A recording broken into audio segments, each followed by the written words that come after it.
what it do, what it does, and for right here on my channel, you guys. Okay, so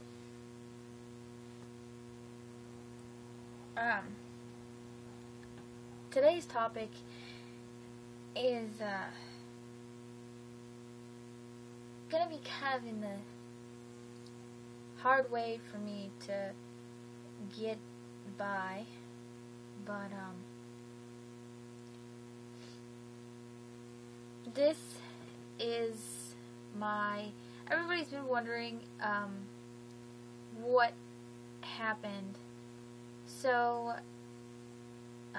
this is pretty much my story of me being in foster care. Most people, if you don't know me and you think foster care, that's nothing. You go and you live with a family and you're same person.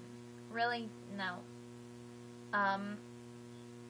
Most people might see it differently, but the way I saw it, because in another video, because I didn't have my sister anymore, and my parents divorced, and I didn't see how I fit into the family. I mean, I liked being there. Granted, they were one of the best families I'd ever lived with.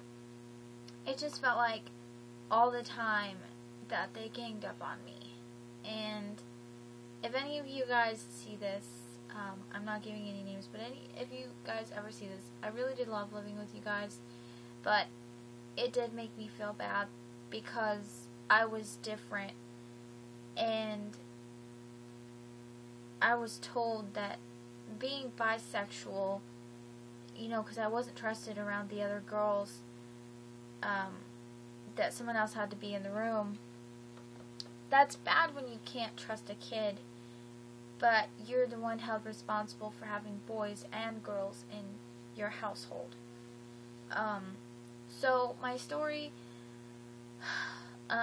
if you guys heard my coming out story, if you haven't, stop this video now and go watch my coming out video, hashtag, or half playlist live video.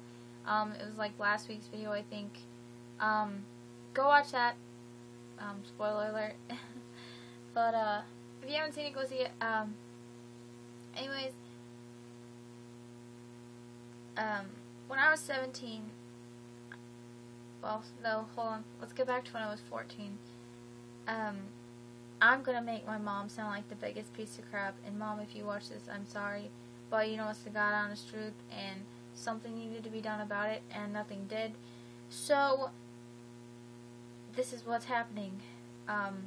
This is a big thing in my life, and I don't want you guys to think that I'm making it up, and it, like I said, it's gonna make my mom sound like a piece of crap, and which she is, but I love her. She put me on this world, and I'm so glad that my sister isn't here to see this or have it happen to her. When I was 14 years old, my mom, she was out working at her video store, and I had to stay with the guy that she left my dad for. And he's like, "Hey, do you want to play a game?" Like, sure, I was 14. Ever since I lost my sister, it was just hard. And I looked at it as, he wanted to play a game. I didn't have anybody to play games with, since I lost her, and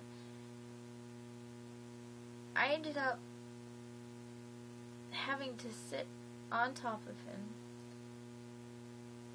and move my body parts against his body parts and make him come inside his jeans. And my mom actually walked in on it. And the first words out of her mouth is, "What are you doing?" And I looked at her and said, "We're playing a game." And it's probably one of the hardest things that I actually understand now. And I'm sorry that you guys had to hear it this way. If you haven't heard it before. most people might say they go through a lot in life, and I think I'm one of those people. And you might think that I'm making him up. You might think that I'm just saying it for self-pity. But I'm making this video to let you guys know that it doesn't matter what you've been through in life, but you still have that one person that cares, and consider me as that one person that cares. If you've been raped or, anything like that, don't make yourself feel stupid or worthless or anything like that because that happened to you. That is that person's fault. Once I became 17, I realized that was wrong. And, whenever my mom was gone, after and before that, he always tried getting pictures of me standing in my bra and stuff like that. And, it was one of those things that I was too young to understand. And once I hit 17, I realized, because I had told some people about it, and they're like, well, something needs to be done. And I finally realized at 17, because I fell off the wagon a little bit.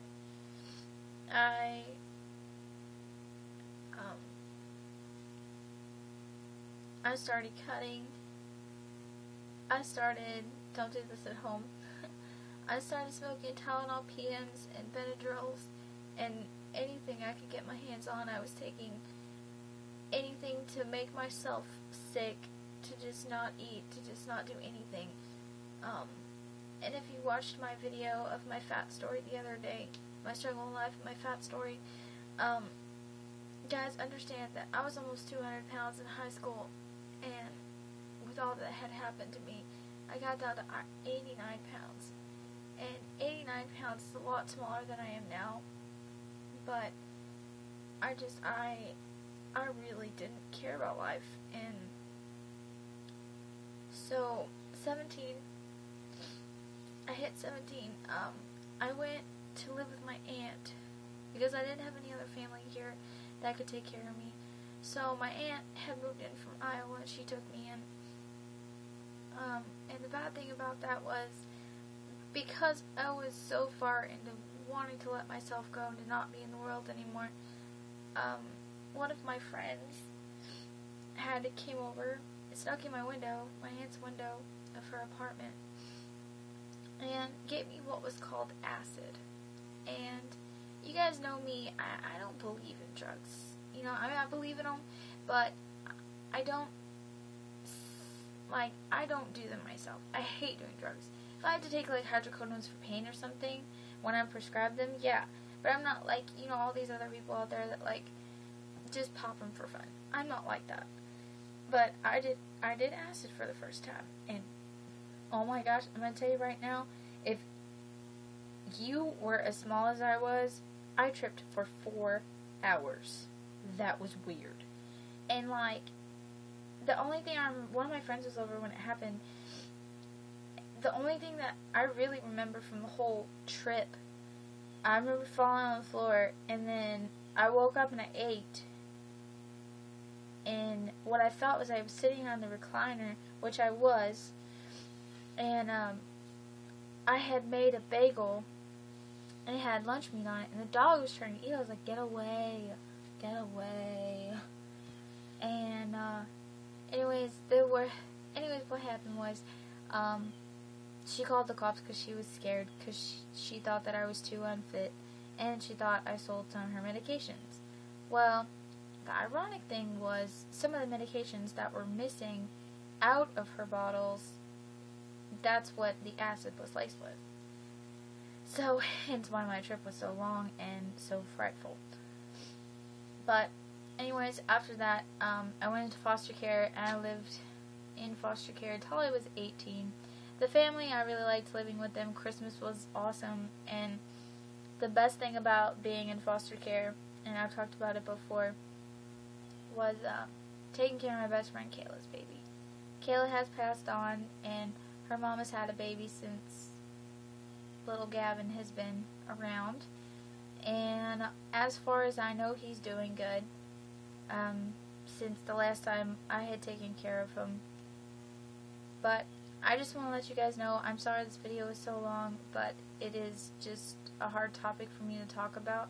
But I know that everyone supports me in everything that I do and everything that, you know, I'm here for. So if you like this video, don't forget to like it up. If you want to be so rude, you can hit that dislike button. If you want to become a subscriber and you haven't subscribed to me already, please know that one thing in life, don't ever give up.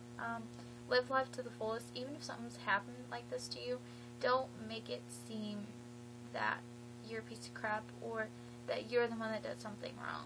Now, if you leave that person on, yeah, that would be doing something wrong, but I don't think anyone else is like that. So,